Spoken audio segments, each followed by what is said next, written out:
Halo anak-anak semua, hari ini kita kembali ke video pembelajaran PABP ya.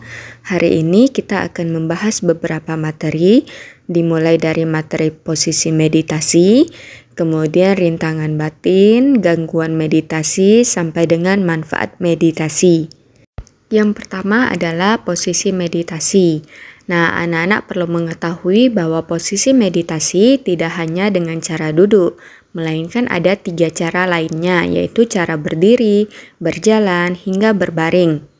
Tetapi semuanya mempunyai peraturannya masing-masing, ya. Nah, cara yang pertama adalah cara duduk. Cara duduk ini mungkin sudah sering anak-anak lihat ya. Nah, ini adalah dengan sikap duduk bersila. Posisi duduk dalam melatih meditasi ini dapat dengan kaki bersilang, bertumpu, ataupun sejajar. Bahkan dapat melipat kaki ke samping. Kemudian posisi punggung juga harus tegak lurus, tetapi tidak perlu terlalu tegang maupun kaku.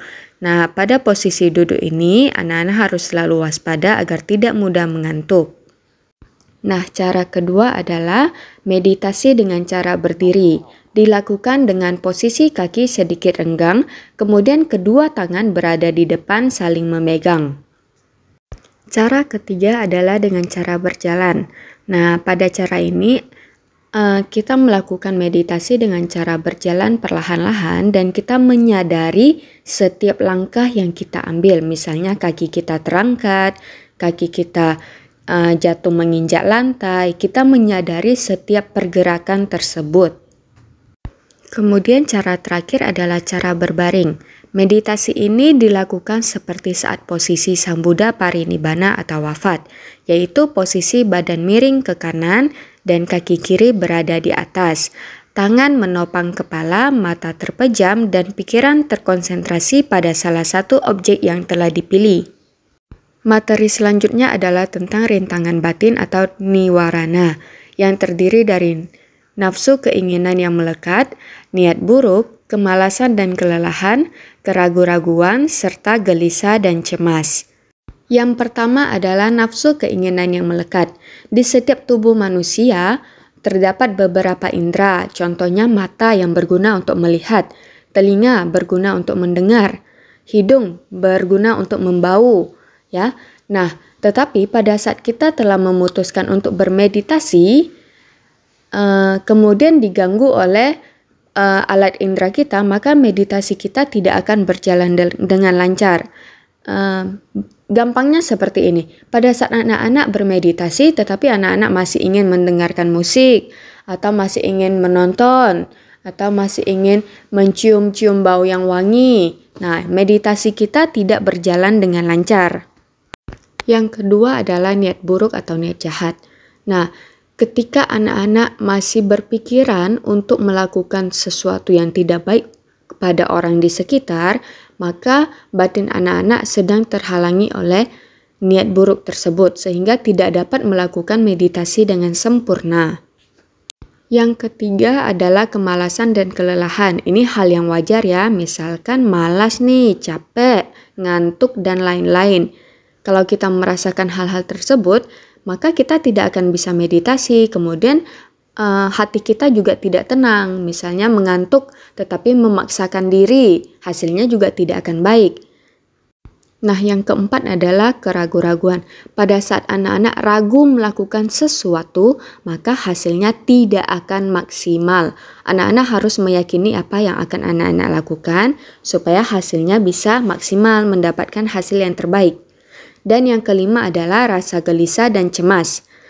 Nah, ketika anak-anak masih berpikir takut hasilnya akan begini, hasilnya akan begitu, anak-anak tidak tenang menjalankan sesuatu, maka ya seperti tadi, hasilnya tidak akan maksimal karena anak-anak masih banyak memikirkan hal-hal yang seharusnya tidak perlu untuk dipikirkan. Kemudian materi berikutnya adalah tentang gangguan meditasi atau paliboda. Ini terdiri dari 10 gangguan, yaitu tempat tinggal, keluarga, pendapatan para siswa, kegiatan, bepergian, kerabat, sakit, belajar, maupun kemampuan batin. Dari 10 hal tersebut itu dapat mengganggu proses meditasi yang akan kita jalani. Nah, Miss bahas satu persatu tapi secara singkat ya, karena durasi video kali ini sangat panjang. Nah, yang pertama adalah tentang tempat tinggal.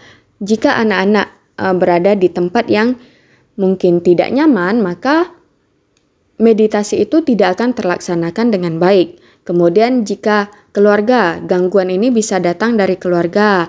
Contohnya apabila keluarga menanyakan hal ini, hal itu, maka tidak akan fokus meditasi. Nah, kemudian tentang pendapatan atau laba juga termasuk. Kemudian para siswa apabila anak-anak berencana melakukan meditasi, kemudian ada siswanya, teman-temannya, dan lain-lain menanyakan hal-hal yang lain, maka anak-anak tidak bisa melaksanakan meditasi tersebut. Sama seperti kegiatan.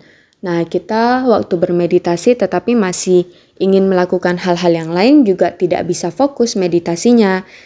Kemudian yang keenam, bepergian saat kita jalan-jalan. Nah, mungkin tidak akan bisa meditasi dengan baik karena kita harus menyesuaikan diri dengan lingkungan yang kita tempati saat itu. Kemudian yang ketujuh, kerabat, sama seperti para siswa atau keluarga tadi ya. Lalu yang kedelapan adalah sakit. Saat kita sakit, pastilah kita tidak akan bisa fokus melakukan meditasi ataupun hal yang lain. Yang kesembilan adalah belajar.